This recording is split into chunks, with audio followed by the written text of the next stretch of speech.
여러분들과 함께 데살로니가 전서를 살펴보고 있습니다.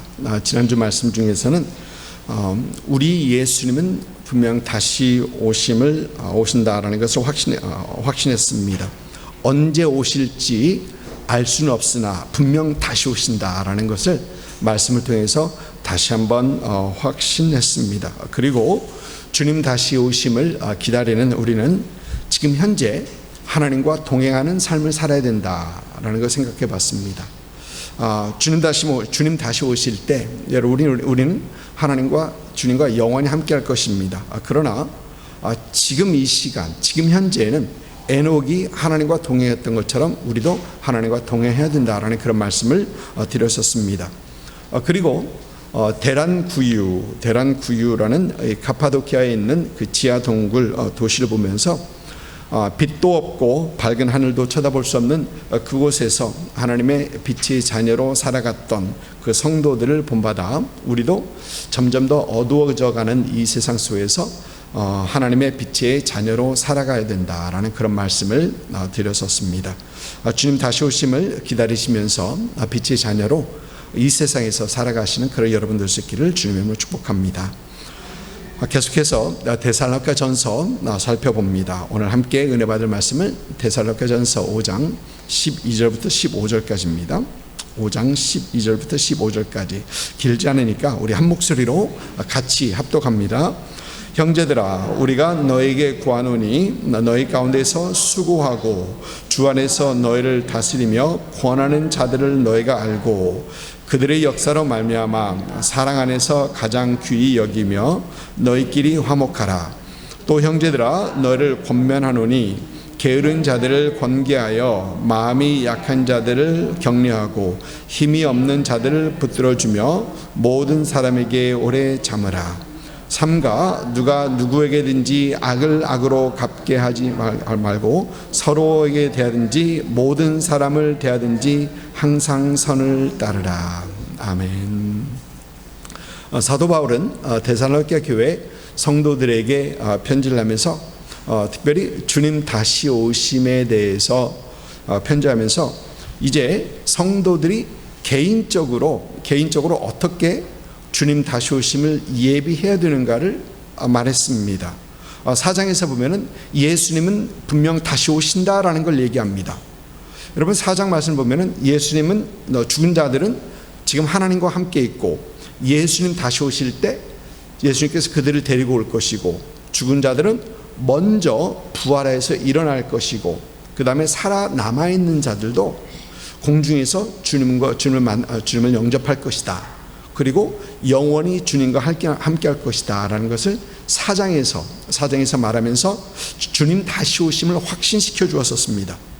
그리고 5장에서는 지난주 말씀에서 보면은 주님께서 언제 오실지 모르니 깨어 있어라. 깨있는 것뿐만 아니고 하나님과 동행하라. 또 밤과 어둠의 자녀가 아니고 빛의 자녀로 이 세상에서 살아가라라고 사도 바울은 권면했었습니다. 그리고 오늘 말씀을 보면, 오늘 함께 읽은 말씀을 보면 오늘 말씀에서는 예수 그리스도의 재림을 기다리는 성도들의 신앙 공동체 안에서의 그 관계에 대해서 얘기합니다. 신앙 공동체 안에서의 얘기입니다. 여러분 오늘 말씀 이렇게 따라보면은 예수님의 재림이라는 말이 나오지 않습니다.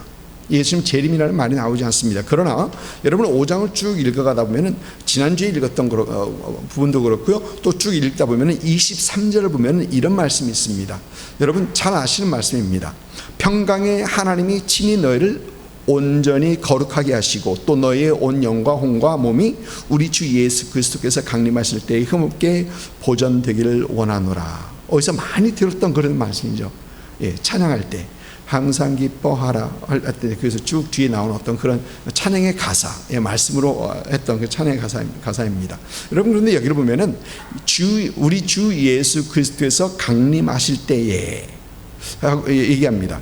지난주 말씀에 이어서 이 중간 말씀 그리고 쭉 이어지는 말씀 밑에 기본적으로 깔려 있는 것이 예수님의 다시 오심, 예수 재림이 그 밑에 깔려 있다는 얘기입니다. 예수님의 재림에 대해서 언급은 하지 않지만 그 밑에 깔려있는 모든 것들이 예수 재림에 대한 것이 분명히 깔려있다라는 겁니다. 여러분, 우리 신앙도 그렇습니다. 우리 신앙도 그렇습니다.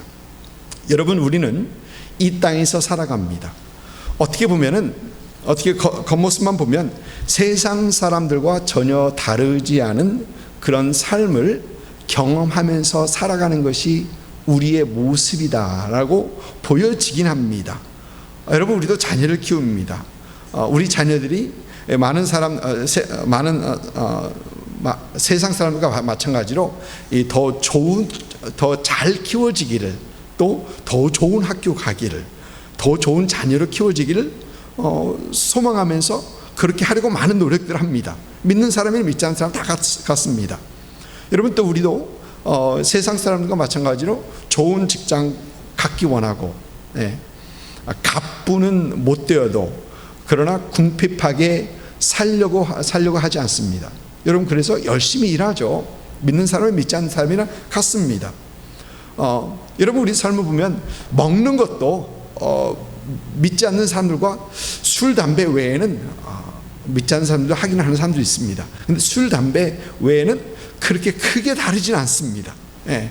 크게 다르진 않습니다. 믿는 사람이라고 해서 우리는 뭐 특별하게 아마 이 7일 안식일 교회 사람들은 좀 먹는 걸 가리고 안 먹자는 게 많죠. 그런데 기독교인들은 그러지 않습니다. 같습니다. 많은 경우에 취미 생활도 비슷합니다. 취미 생활도 믿는 사람들이나 믿지 않는 사람들이나 취미 생활도 비슷합니다. 그러나 예수 믿지 않는 사람들과 예수 믿는 사람들에게는 결정적인 차이가 있습니다. 여러분, 예수 믿는 사람들은 이 세상에 소망을 두지 않고 저 천국에 소망을 두고 살아갑니다. 아멘.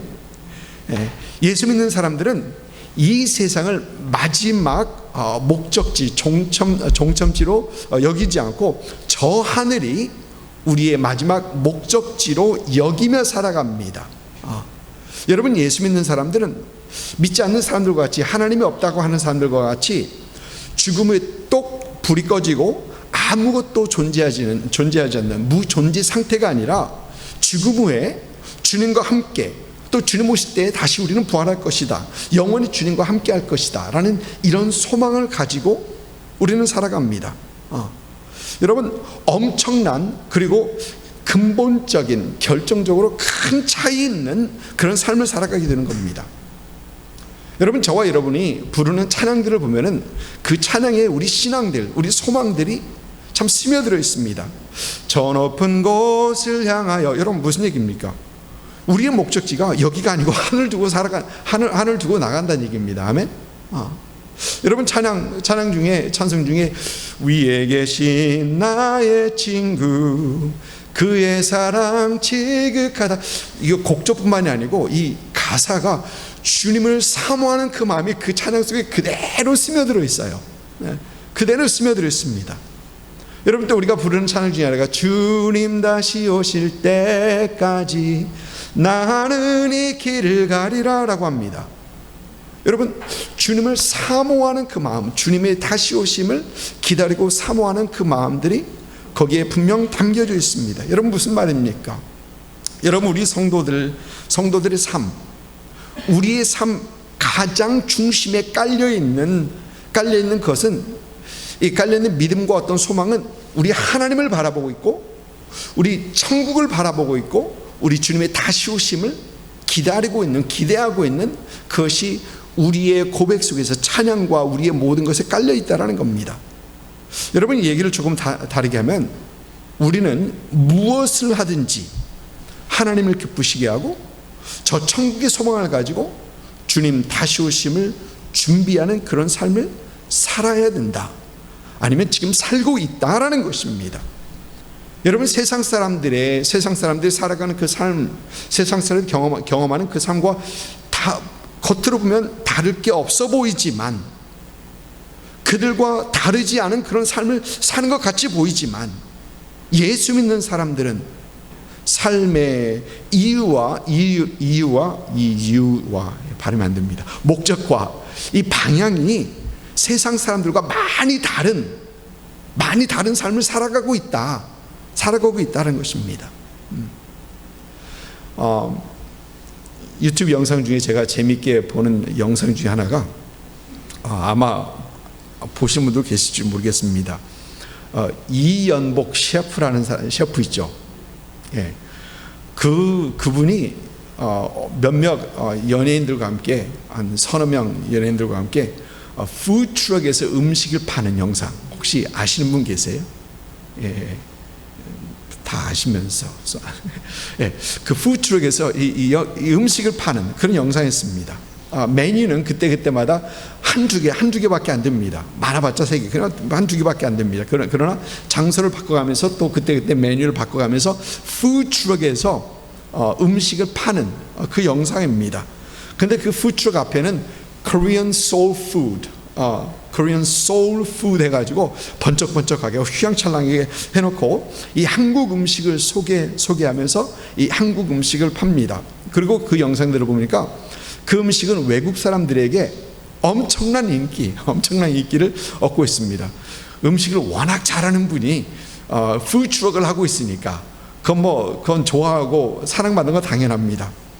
그런데 이분이 푸드트럭을 운영하는 데 보면 혼자 가서 외딴 곳에서 혼자 하지 않고 푸드트럭이 모여 있는데 오피스들 많은 중간에서 또 아파트가 많은 데서 그러니까 푸드트럭이 자주 찾아가는 게 옆에 가서 아마 어떤 합의를 보고 그 옆에서 합니다. 그 다른 트럭들과 푸드트럭들과 같이 합니다. 여러분, 그런데 모르는 사람이 보면 저 사람들이 저 푸드트럭을 하면서 돈 벌려고 장사하는 건가? 돈 벌려고 장사하는 건가? 그런데 그게 아니에요. 돈 벌려고 하는 짓이 아닙니다. 그게 모든 이익은 다 도네이션합니다. 도네이션 다 합니다. 그러니까 그 사람과 연예인이 뭐가 모자라서 푸드트럭 하면서 돈을 벌려고 하겠습니까? 다 도네이션합니다. 여러분, 그런 측면에서 그 주위에 있는 그 옆에 있는 푸드트럭들과 이 이연복 셰프가 하는 그 푸드트럭은 근본적으로 다른 거예요. 다른 푸드트럭은 돈을 벌려고 하는데 이 푸드트럭은 돈을 도네이트하기 위해서 하는 것입니다. 여러분, 이처럼 우리 믿는 사람들은 보기에는 다 똑같은 것 같은데, 믿는 사람이 믿지 않는 사람이랑 같은 경험을 하면서 살아가고 있는 것 같은데, 여러분, 믿는 사람들은 근본적으로 삶의 이유와 목적과 방향, 이런 것이 믿는 사람들과 현저하게 다르다는 겁니다. 근본적으로 다르다는 것입니다.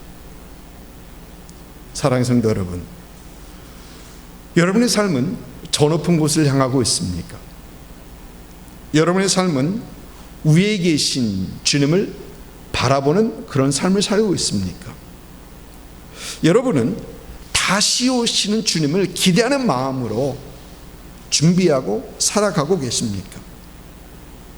천국 소망, 주님을 향한 간절함, 주님 다시 오심을 간절히 기대해야 하는 그런 사모함 속에서 신앙생활할 수 있는 그런 여러분들 되시기를 주님으로 축복합니다.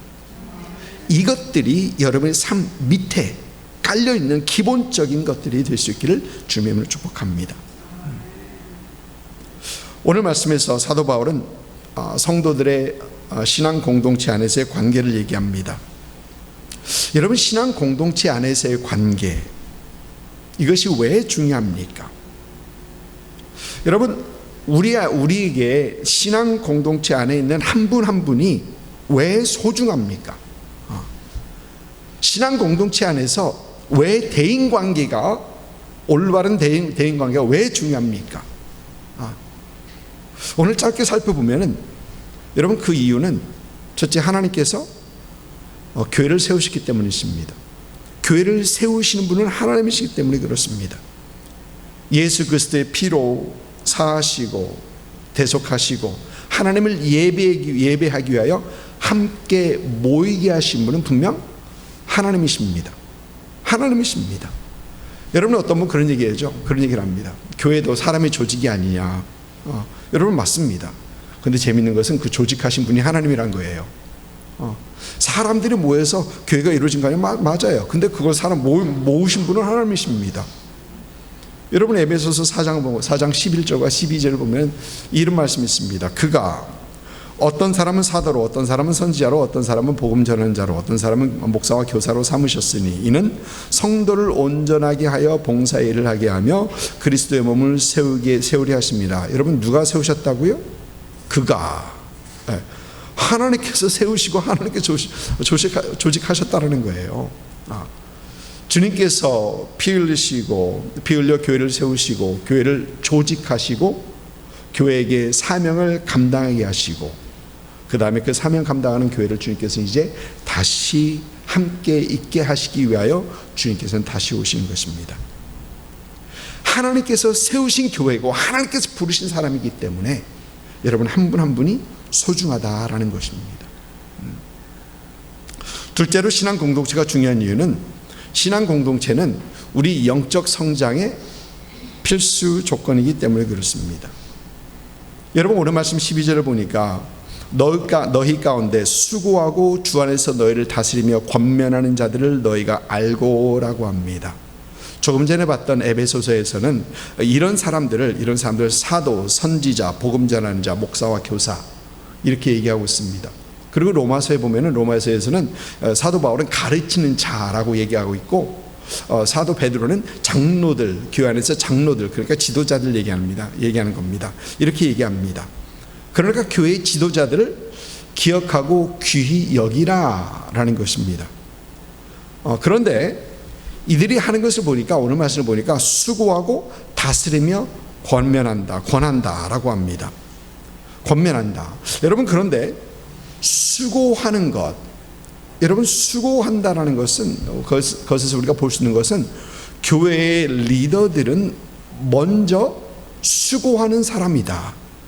수고하는 사람이다라는 겁니다. 수고하는 사람이다. 여러분, 우리 주님께서 잡히시던 그날 밤에 제자들과 함께 만찬을 나누시면서 중요한 가르침을 주십니다. 누가복음 22장을 보면 예수님과 제자들은 예수님과가 아니고 예수님의 제자들은 그날 저녁에 서로 다툽니다.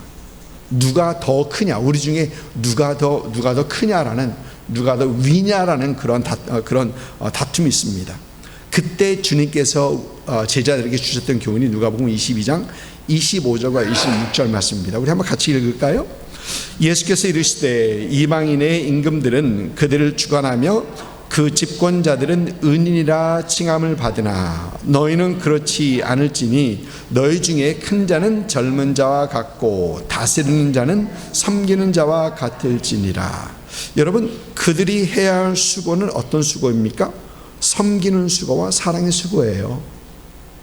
주님께서 그들에게 원했던 수고는 섬기는 수고와 사랑의 수고입니다.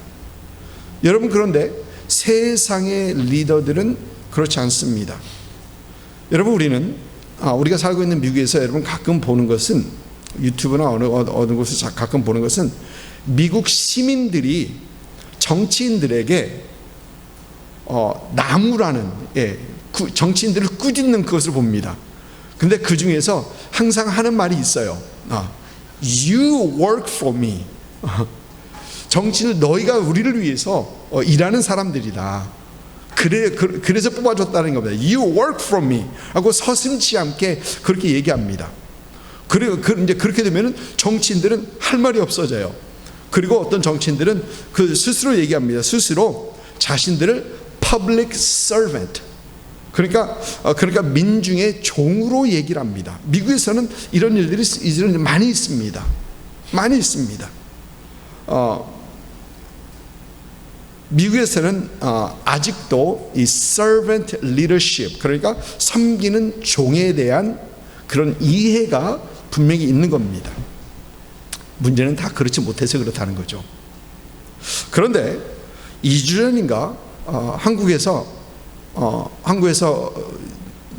제가 이렇게 봤을 때 너무 황당한 어떤 영상이 하나 있었는데, 그것은 국민 하나가 한 명이 10명의 국회의원들 앞에서 큰 절을 하는 10명의 국회의원들 앞에서 큰 절을 하는 것, 그리고 그 10명쯤 되는 그 정치인들은 그 절을 받았습니다. 그 절을 받았습니다. 저는 그거 보고 잠깐만, 주인이 바뀌었네. 저는 그걸 보고 주객이 전도가 되었다라는 그런 생각을 했었습니다. 한국의 리더십에 대한 이해를 보여주는 참 아쉬운 그런 영상이 있었습니다. 누가 주인이고 누가 종인가, 이 뒤바뀐 어떤 그런 상황, 그것을 현저하게 보여주는 그런 영상이었습니다. 여러분, 만약 어느 교회 성도님들이 목사님 밑에 가서 큰 절을 했다 합시다. 큰 절을, 있을 리 없지만 큰 절을 했다고 생각해 보십시오. 허리에 수건을 두르시고 제자들 앞에서 무릎을 꿇고 발을 씻기셨던 그 주님의 교훈을 완전 망각하는 것 아닙니까? 완전 망각하는 거죠. 여러분, 그런 교회 나가시겠습니까? 소문나면 아무도 안 오죠. 베드로전서 5장 3절에서 사도 베드로는 교회 지도자들에게 말을 하면서 이런 얘기를 합니다. 맡은 자들에게 주장하는 자세를 하지 말고 양의 무리의 본이 되라. 여러분, 무엇에 대한 본입니까?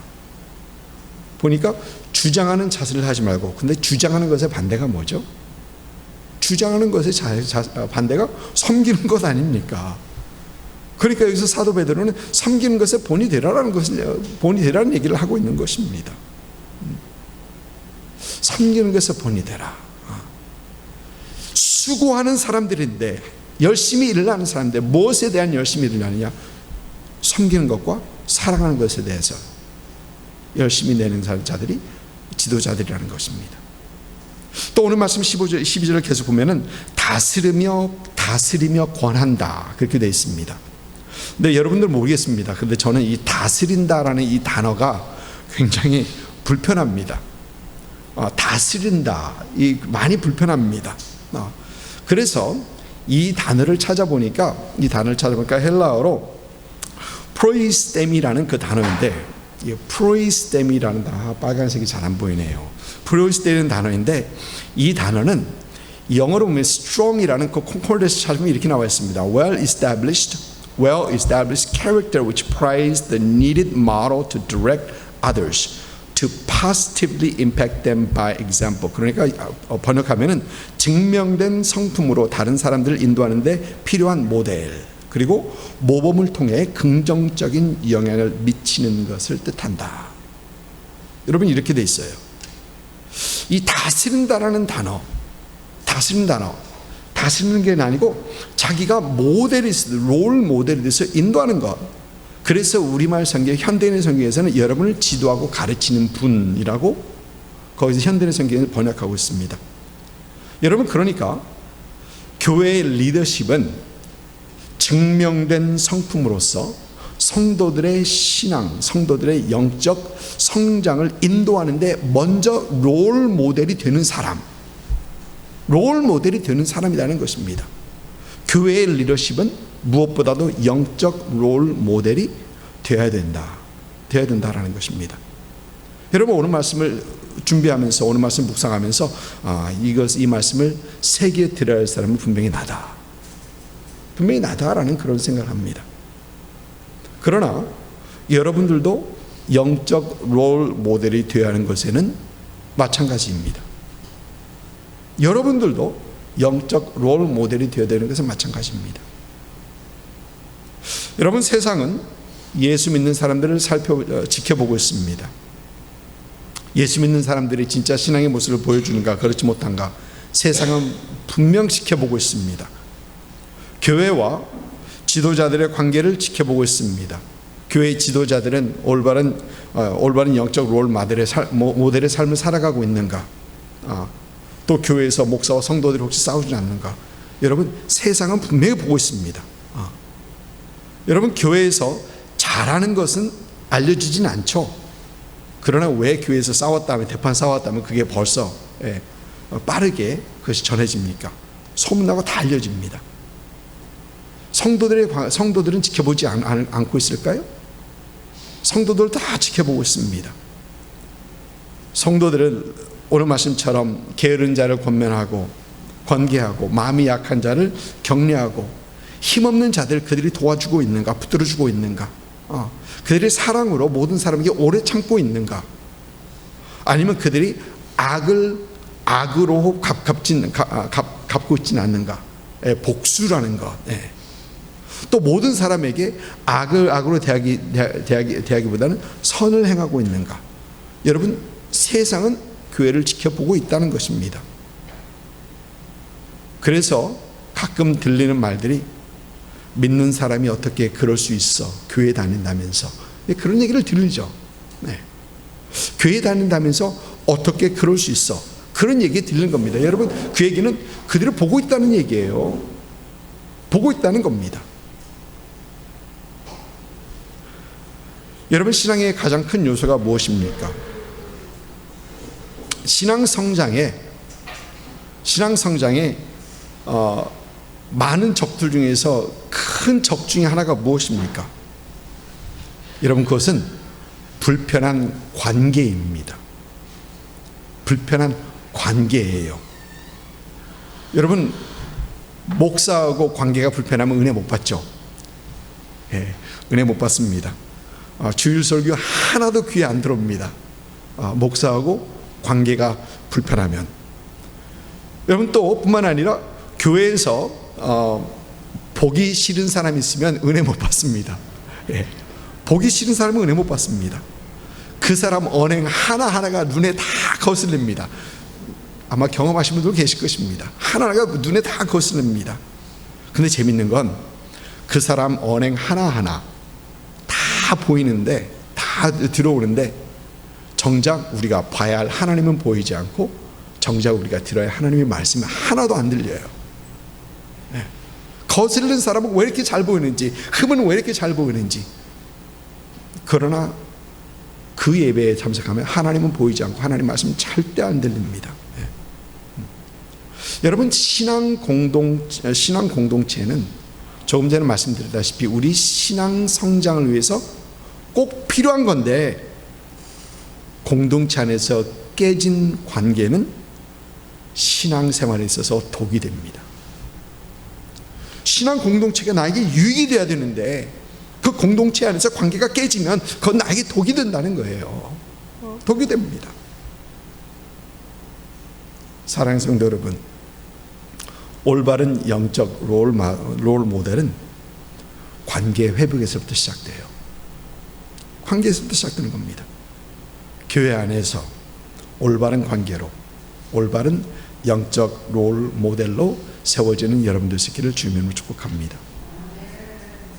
여러분, 우리가 잘 아는 대로 우리 인생은 관계입니다. 관계입니다. 하나님과의 관계가 우리에게 중요하고, 가족과의 관계가 중요하고, 또 예수 믿는 사람에게 있어서는 이 신앙 공동체 안의 관계가 중요하고, 또 우리 이웃과의 관계가 중요하고, 직장에서는 직장 동료들과 상사들과 일하는 사람들과 함께 그 관계가 중요하고. 근데 여러분, 이 관계 잘하는 사람들이 행복합니다. 이 관계가 흐트러지면 가기 싫어요. 만나기 싫고 보기 싫고.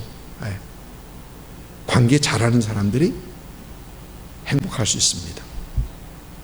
우리 주님의 다시 오심을 기다리면서 신앙 공동체 안에서 우리는 관계를 잘 해야 합니다. 오늘 말씀을 통해서 우리는 한 분 한 분이 우리에게 소중한 것을 기억하고, 또 올바른 관계 속에서 오는 올바른 영적 롤 모델이 되어서 우리는 저 높은 곳을 향하여, 또 위에 계신 우리 친구 예수님을 바라보면서, 또 주님 다시 오심을 기대하면서 참 행복한 신앙생활 할 수 있는 그런 여러분들 있기를 주님으로 축복합니다. 아멘.